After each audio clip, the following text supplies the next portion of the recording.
20 senador ang pabor sa pagbuwag sa pork barrel. Kabilang na sina Senators Bong Revilla Jr. at Juan Ponce Enrile na parehong nadawit sa 10 billion peso pork barrel scam. May report si Victoria Tulad.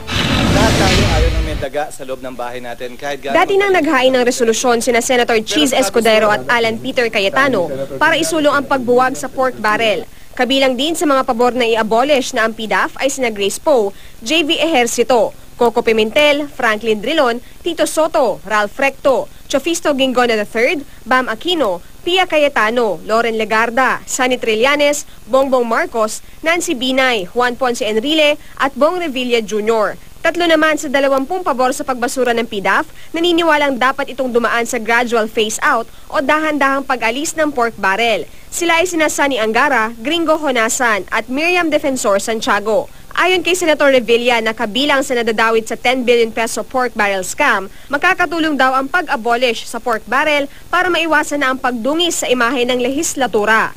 Nauna nang pinabulaanan ng senador ang pagbibigay niya ng pondo sa mga bogus na NGO. Sinundan ito ng pagtanggi niyang pinirmahan niya ang mga dokumentong hawak ng COA. Bagay na ikinagulat daw ng COA. Oh no, Senator Revilla is saying now that his is fake. Pero nung humingi po kami ng confirmation sa kanya, he confirmed the authenticity of the signatures of his representatives. Seriously? Seriously. And we have everything in writing.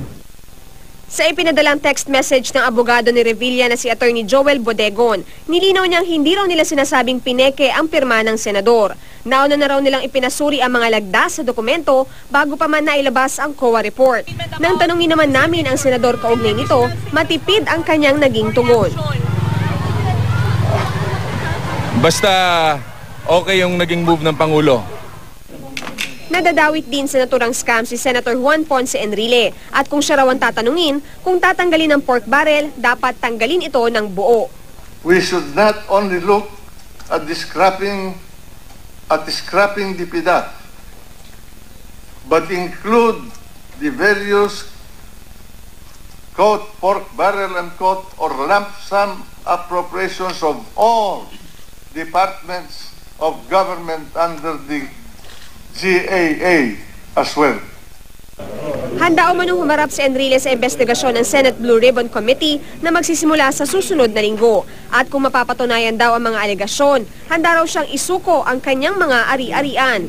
If any of my PDAF or pork barrel funds can be proven to have gone to my own pocket, I'm ready to surrender whatever assets I and my family own. Victoria Tulad, GMA News.